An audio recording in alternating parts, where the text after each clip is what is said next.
Hello, humans. Welcome to another episode of Marvel Time, issue number 7, with your host, Mike Mac. I keep calling you Max. I'm about to call you Mac Mike, which makes no sense. Unless you're doing like the last name, first name thing. Like Mac is easier. Just stick with the one. It's a very Marvel name, though. Like you got the whole like alliteration thing going on, like Peter Parker. Bruce I also Banner. Have the director of S.H.I.E.L.D. with the same name, so that's always. Oh yeah, that's a good point. Okay, so where we started. So let's jump into our comics today. Want to start off with Lords of Empire? Sure thing. All right. So what'd you think of this one? I liked it. So because I wasn't familiar too much with this character. I probably understand more why, like it's sort of like a backstory issue. But it seems like, it's not a recent comics that they kind of referenced. Right. So made a little bit more sense to me. But yeah, I liked it. It kind of gets you in the head of the characters. I like those. I don't mind the clip show comics when it helps inform what's happening now. And there we go. Look at the cover from Lords of Empire, Celestial Messiah. So when I read it, and this is the first one I read today, I wasn't the biggest fan of it. I agree. I do like when they give us that backstory on characters, but for me, he wasn't really the most interesting character in Empire. Which, by the way, how have you been reading his name? Because for me, it's been Koi. I've been hoping you weren't going to say his name because there's nothing comes in my head. I just read it. I know I don't know how to pronounce it. Kind of like I didn't know how to pronounce snicked until someone said it. So there's no right answer. Yeah, well, I'm pretty sure it's Sequoia is the whole name. So I've just been going with Koi as sort of the middle. Oh, that makes sense. Yeah. But yeah, so I didn't think of Koi as this really big important. I mean, obviously he's an important character in Empire, but I didn't think of him as somebody I needed more on. So that was my thought as I read this issue. But then later on, after I read Empire number 4, I thought, I'm really glad I read Celestial Messiah first. See, I read Empire number 4 first. Okay. Which then made me go and I don't know if I missed something telling me not to, but it wasn't as seen in Celestial Messiah. I was like, oh, okay. So I think for me, going back and be like, it's sort of like a flashback. It would act as a flashback, as in that's where Mantis and he are. Why? And so I had to go back to last week's Empire and sort of look at that checklist that they've been giving at the end. The releases have been very weird, so it's sort of all over the place. So I definitely recommend, if you're jumping into Empire, go to one of those checklists and read them in the order that they suggest, because you will get things spoiled and thrown at you out of order. Yeah, so I would also recommend Marvel put that at the front of the issue, so I don't go back to last week to figure out where I'm supposed to start. I could pull one up. I remember, I don't know what comic it was, but I remember reading an event one day. I was like, do not, read the events of Avengers War Table or whatever it was, number 2 before you read this one. I was like, oh, okay. So now I know. But I did also want to point out that from between this and Empire number 4 from Koi, I'm getting some big Star Wars vibes. That sort of internal struggle on which side to fight. So I thought that was interesting as well. So also, it's funny because the Mantis in the MCU is so different than the Mantis in the comics. Absolutely. And so if you read this, if you're just getting into comic books, MCU got you in, don't think of Mantis as the Guardians of the Galaxy movie Mantis, from Volume 2, or even the Avengers Endgame. But this is definitely a stronger Mantis who, is a little less of a much more serious character. Yeah, and more worldly. Yes, definitely. All right, so since this was a bit of a weirder issue, why don't we jump from there over to X-Men, which I think is probably the weirdest the weirdest issue we've had in a little while, since probably the last Empyre X-Men tie-in, at least. So yeah, so we talked before about how like what's going on with the X-Men is complicated, and but that being said, I really enjoyed this issue. It was just fun, and I like fun. I will say this group of old ladies, horticulture, they are interesting. They're entertaining. They're very entertaining characters. I also think Magic is becoming one of my favorite characters now. She's so much fun in every issue we read. But it's just so bizarre to me that this series has been plants versus zombies versus old ladies.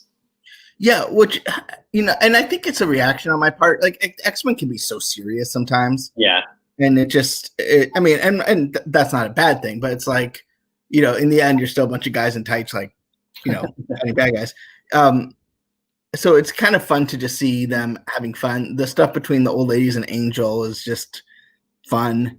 The way the old ladies get around using bad words is fun. Not exact, we've talked about how the X-Men run, especially under Jonathan Hickman, is so epic and large in scale. It's kind of nice just to kind of bring it down and just, put the comic in comic books again. Yeah, I would agree with that. It is nice that this series has focused. I mean, it's only 2 issues so far, but it really is just, focused on this small group of core characters. And it looks like they're maybe, reopening to Krakoa, and we're going to get some more. But who knows where they're going to go from here. It's just been a very bizarre couple of issues so far. Yeah, it's definitely bizarre, and but I enjoyed it, and a lot of times when I think of X-Men comics, I don't think of joy. So every once in a while, let comics be weird. So. Agreed. So our next, and speaking of just sort of fun, joyful comics, our next one would be Fantastic Four number 22. Yeah. So I'm going to pull up the cover, and if we could talk about this for a second. What issue is this from? Because this does not reflect. Yeah, it's hard. I guess it's kind of hard to get into that without spoiling things that happen. But yeah, it was definitely a weird comic. Definitely a weird cover. I expected a different story based on what we saw on this cover here. But I will say this: it did have a very fun group of characters, and if where we left off at the last Fantastic Four with Spider-Man and Wolverine jumping in to help out Franklin and Valeria. So the young Fantastic Four, very fun group of characters. I really like this new team they've put together here. Yeah, and it's fun. I like where it kind of ended, and it's so tangential to the Empyre story. Like you don't really need, it's not like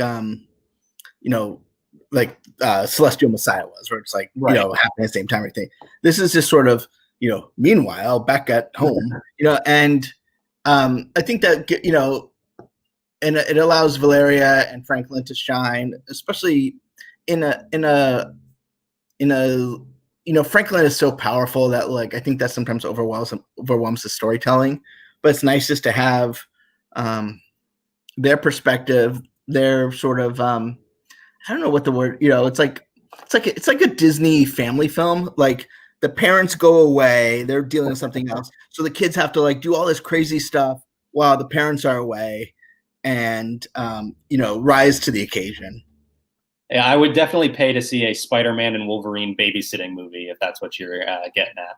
Yeah, I would too. I will say, and this Fantastic Four was my pick of the week. I do think, and not to be negative, but I do think this is sort of one of the weaker lineups of comics that we've gotten since Marvel got back to weekly releases. But this issue I found to be fun. I do think I'm not a big fan of the Kotati villains when we're getting into these smaller stories, because they do give them all names and slightly different power sets and stuff like that, but they all sort of just blend together into one character to me. Yeah, I struggled with the Katati in this issue, and they try and explain it away that they're like a sleeper cell, but they don't seem like the Katati that you see in Empire, which I don't think is bad editorial because Dan Slott wrote this issue and he's writing Empire, so like I don't know, I think it's intentional. It's not like sometimes where some guy didn't get the memo, but that being said, the villain of this is not the highlight. It's the character, it's the heroes interacting. Absolutely. Yeah, and like I said, I really enjoy this team, and I would love to see them play a bigger role. You mentioned how this is sort of like tangential to the Empire story overall, but I would like to see this team play a bigger role in the story moving forward. Maybe they have, a big role to play towards the end of it. They could, be the team that sort of turns the tides. So, based on what you've said, that leaves us with one last issue, which is my pick of the week. Not so much, I struggled with it this week because I kind of disagreed with you. Like and maybe just because like I didn't have a headache this week like I had last week, but like I enjoyed every issue this week. I don't know if they're great comics, like in terms of like the strength of like, like Frank Miller's Dark Knight or anything like that. But I just felt like they were fun this week. Like I enjoyed reading them. And this issue, we talked about how issues 2 and 3 kind of felt like they were treading water a little bit. But I feel like now, especially with the She-Hulk and the Hulkling story, basically anyone who's green in this issue, like it suddenly got interesting. Like, and there's real consequences theoretically, assuming everything plays out as we think, or at least as they're leading us to believe. So once again, the cover, not really what this book is about, but and Marvel made a big deal about the Hulkling Wiccan wedding, which to me is not, it's not the first wedding we've seen in Marvel. So, they always try to make a big deal about it. But those characters it's been fun to see them grow since Young Adventures, which was one of my favorite series growing up. Would really was kind of like their Marvel's first real take at like a Teen Titans story where, there's actual like, I don't want to say soapy, but like, personal interactions between the two. So I don't know that would mean anything if you just start with Empire, probably, just two characters that love each other, ended up getting married. But as someone who's followed their journey since the beginning, I thought that was I just need to sort of honor it for that, for finally revealing it. It also helps explain some of the stuff we've seen, which didn't make sense to me as a fan of those characters. Like, it didn't make sense to me that the Hulkling was doing what the Hulkling was doing. And so now, and even just, we talked about how he presents himself in the comic doesn't make sense. So I think I really enjoyed I like this issue as like, I feel like we're finally going to get the story of Empire, a big turning point. Was this, we talked about how there was going to be an issue that was going to be like the big shocker. Do you remember what issue that was going to be? It was this one, yes. Okay. Yeah, so, specifically mentioned at the end of issue number 4, there'd be a big, shock twist, and this would be the one. I don't know if they're referring to the wedding or some of the other stuff going on. The wedding to me is not shocking because my thought it was a different twist that they threw in. Because there's a couple. Yeah, there are a few interesting story points in this one. I do agree. I was going back and forth between this and Fantastic Four for my pick of the week. I did enjoy this issue more than the previous two. We talked the past couple of weeks about how Empire has sort of been a lot of setup and not a whole lot of payoff just yet. And this gave us some, it feels like we're at the tipping point now, right? Like it didn't spill over into like this big, sprawling battle or anything just yet, but we're right there. Now it feels like they can't really go any more set up. Like we're going to get into the actual fight now. Yeah. It feels like, I don't even know how many issues Empire is supposed to run, but it feels like, this is the end of Act 1. Yes. Or Act 2, depending on how long this ago. Like this is the marker. Like the rest was set up. Even if we talked about the first issues being sort of like, I almost think of that as a prologue, because it really set up what the story was. It kind of took our expectations and did something different. Right. And then issues 2 and 3 were setting everyone, putting the chess pieces down. And then now this is like, okay, battle royale. Whenever it happens. And that again, I don't want to get into the twist too much because obviously we don't want to give it away. But we should have seen it coming probably. I didn't. I don't know about you, but it also didn't hit so big for me because of the nature of comic books, and that's all I'll say about that. I don't want to get into it too much more. Well, see, I kind of predict once the mid-book twist revealed itself, I kind of extrapolated it out to the end of the book twist. Mm-hmm. And basically now, I'm skeptical of, it's like, they didn't just set up that one twist to not pay it off with something else. So you're like, okay, here's coming. So it's not super unpredictable. So I almost feel like the mid-book twist hit harder than the end of the book twist. Yeah, I would agree with that. Another thing this issue did that I really enjoyed was it gave you a look from the perspective of the 3 different leaders of this big war here. So you got inside the head of Hulkling, Black Panther, and Koi, which gave you a nice perspective of seeing the war from all 3 sides. Yeah, and that was one of my criticisms from the other, last 2 issues. I think was, whose story are we telling? Like now, you get. I mean, Black Panther was almost like it was like if it was like a TV show where the actor had to call in sick that week, so they call in, hey Johnny, are you okay? Oh, you're visiting your grandma? Kind of.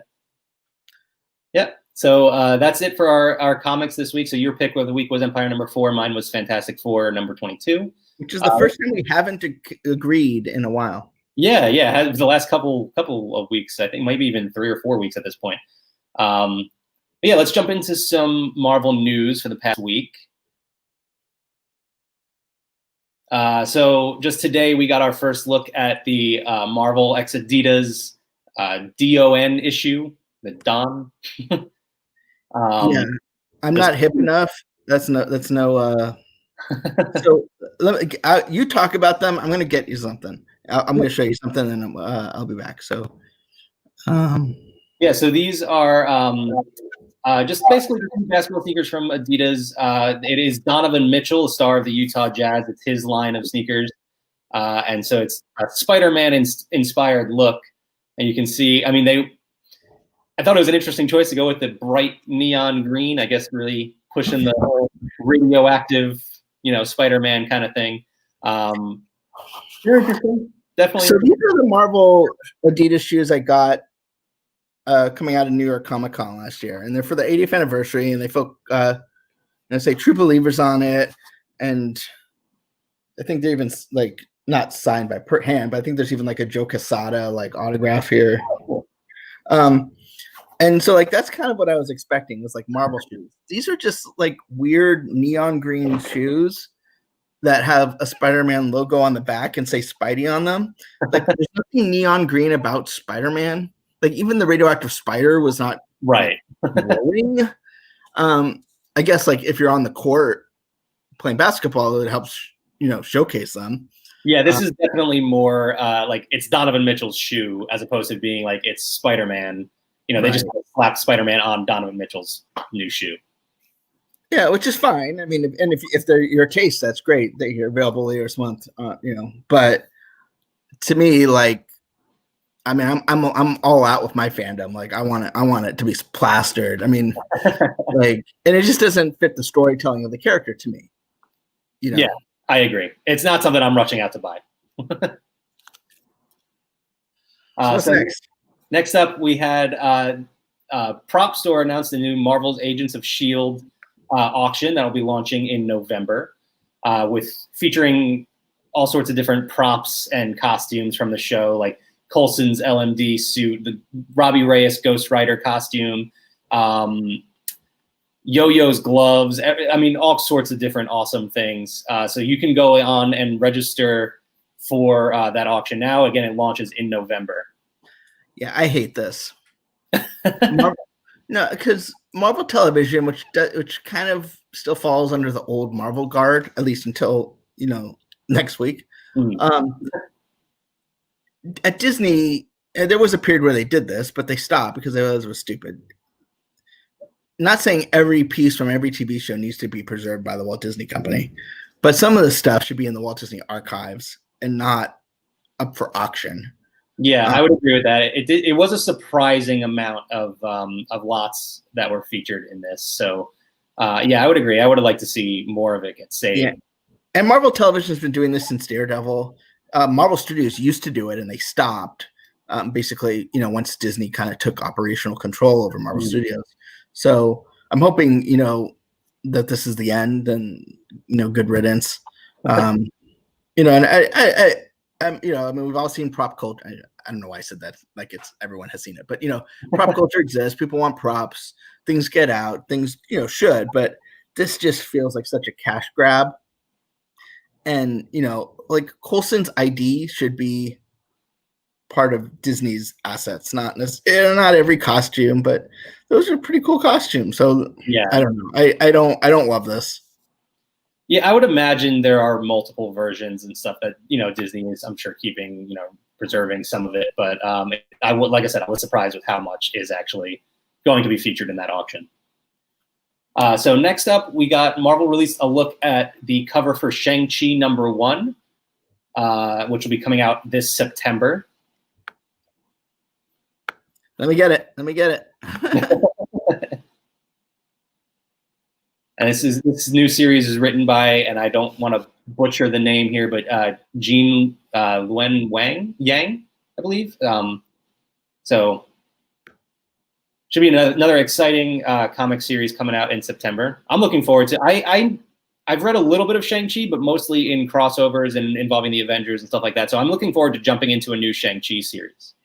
Yeah, I read Shang-Chi, like in the Avengers. I think there's been some sort of like, I don't know if it was a series, but like a mini series or like a tie, like I want to say he did an AVX tie-in back in the day. But so I'm familiar with the character, but I'm not. I've never read a full series. Yeah, not if I'm coming to.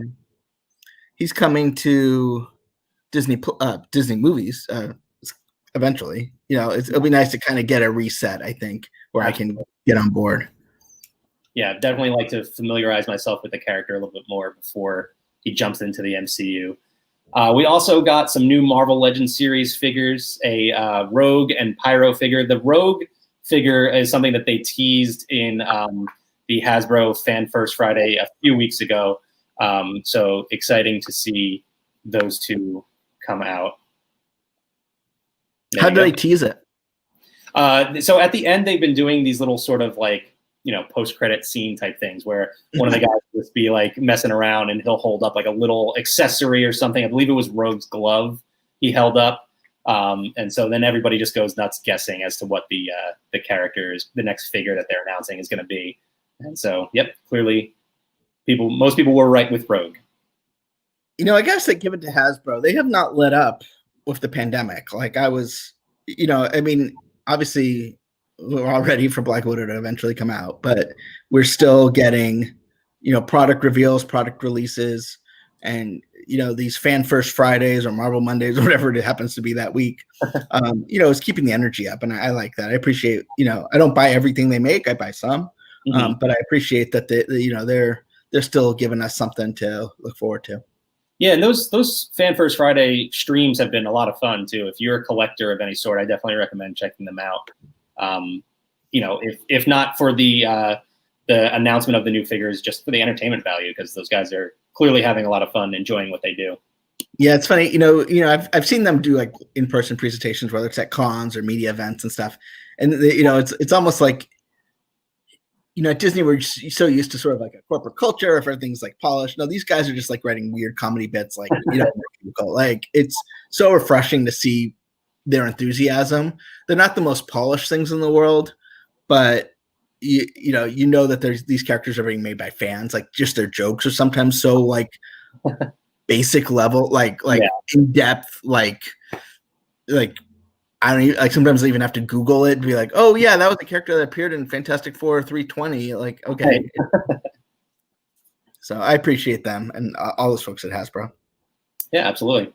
We also had a very fun video released by Marvel HQ looking back at the history of Venom. You know, I love Venom, so I absolutely loved this video. Did you get a chance to check it out?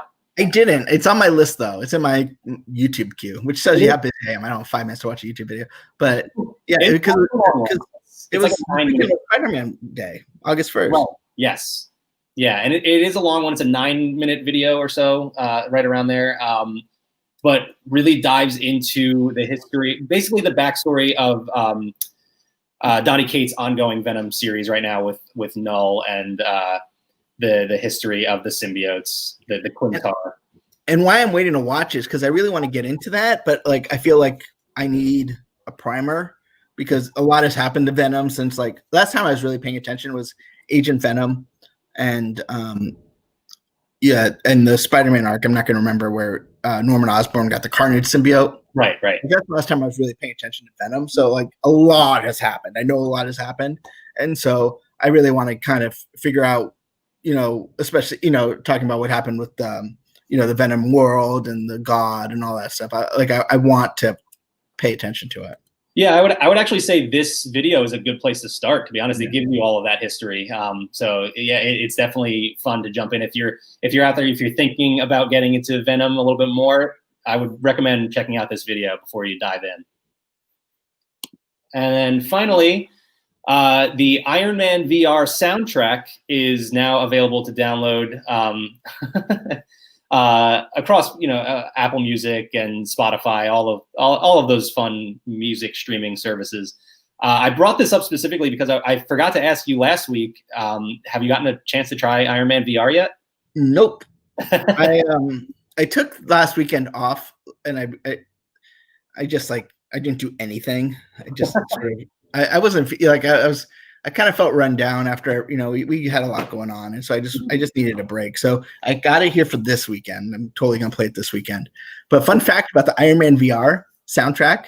So during the shareholder meeting, well, not shareholder meeting, the investor earnings call, they play Disney music before and after. It's like hold music. So before it started, they played This Will All Make Sense When I Am Older from Frozen 2, which I thought was very appropriate because like as soon as they announced the earnings, the stock dived, but as soon as Bob Chapek talked about the earnings, it went back up. And I was like, oh, see, now it makes sense.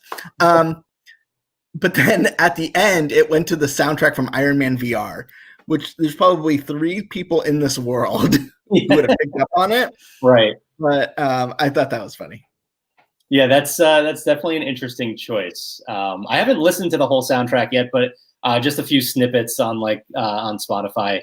But I'm interested in checking it out. So it's kind of cool how, I sort of lament the old like CDs, because it made you listen, but it's cool how basically anything can get a music release now, whether it's Iron Man VR or, the music from the parks. I think that's pretty cool. Like, so when I was in college, Napster was the thing, right? Like we legally downloaded music, and I refused to legally download music, full disclosure, unless I couldn't get it. And so I would like download old park music and stuff. And now that stuff it's much more available than it was when I was a youngster. Yeah, it is nice. I still find it weird when a video game soundtrack gets released, but it is nice that everything becomes available like that. Yeah. So finally, just wanted to jump into tonight's Agents of S.H.I.E.L.D. Did you get a chance to watch it? I did. What'd you think? So I think we both agreed that last week's episode was a little bit of a dud. And so I like this episode a lot more. It still doesn't go back to where I was, where it's like totally a gangbuster, like 2 episodes ago, which I thought was excellent. But I really enjoyed it. I like what it's kind of set up, next week's 2-hour series finale. Now that basically everything's jacked up, I wonder how they're going to resolve it in 2 hours. Especially since you have 7 years of history, we finally get to see Fitz again, which is new.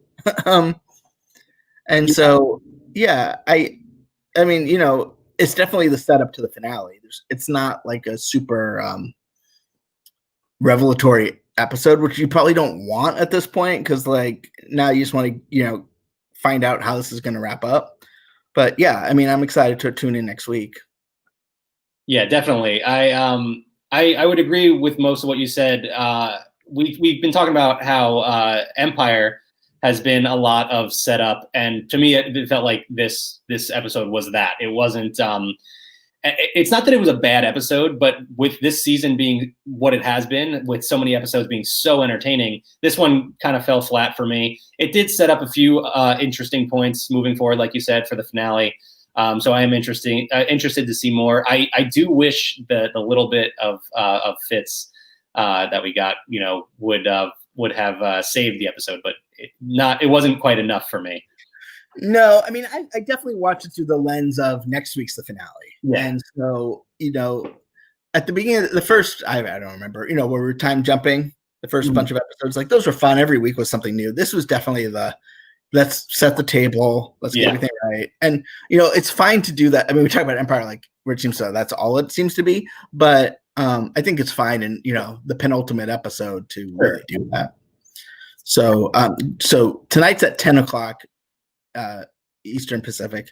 So don't forget next week's would be 9 o'clock Eastern Pacific because it's a 2-hour series finale. Series finale. Can't believe it's over.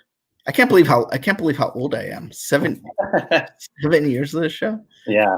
I remember it was the first. I was so excited to see this because I'm a huge Coulson fan. Still am. I mean, even the series hasn't dampened my love of Coulson. And I remember being upset that I canceled going to New York Comic Con where they announced it for a work thing that ended up being a whole lot of nothing. But so when they did the panel at Ballroom 20 for Comic Con, like that was my number one thing to see that that year. And it was in Ballroom 20. It wasn't in a hallway. It was, in the second biggest room. And I remember being up all night. Ended up probably didn't have to be there as early as I was, but I was so excited. And I knew because when the panel is like 90 minutes for a new show, they're going to show you the episode. Right. And so I was so excited and I loved every minute of it. I mean, that pilot was so great. And the whole first season where, with the Hydra reveal at the end, I thought was great. And, the show has ebbed and flowed for me. But this season I thought has been particularly strong. I know it's the end of the Marvel television era as we know it. And so I look forward to seeing how they wrap it up and, maybe a few surprises. Yeah, it's been interesting for me too, because I've so many times I've thought, oh, this is going to be the last season of this show. And it just kept coming back. And now, like we've said it a few times throughout the season, like it feels like it's really, really getting good now. And now it's actually going to be finished. So, yeah, I wonder what's going to, like, I would hate to see these characters just, I mean, I don't know what's going to happen next week, obviously, but if they make it, I would hate for them to never be tapped again in Marvel storytelling. I don't know if they will be, but Coulson, whether he's an LMD or whatever, like I mean, he's core to the MCU. You have Quake and the character's name Sousa, who Sousa, yeah, you're right. Yeah, who are kind of becoming a fun little dichotomy.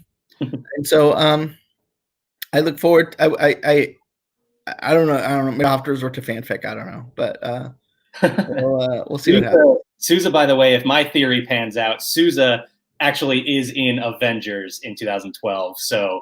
Oh, you're doing the whole. Okay. That'd see. Be cool. I hope they do something fun like that. I hope it's fun. Yeah, yeah. I just want to see it go out on a good note. Yeah. Yeah. Okay. Well, thanks so much, Mac. Thank you. We will be back next week with, I'm guessing there's another issue of Empyre, and we'll also be talking the series finale of Agents of S.H.I.E.L.D. I don't know if we'll get to see it early, so we might have to wait. But either way, we'll be talking a little bit about Agents of S.H.I.E.L.D., I'm sure. Yeah, absolutely. So anyway, thanks everybody. Bye.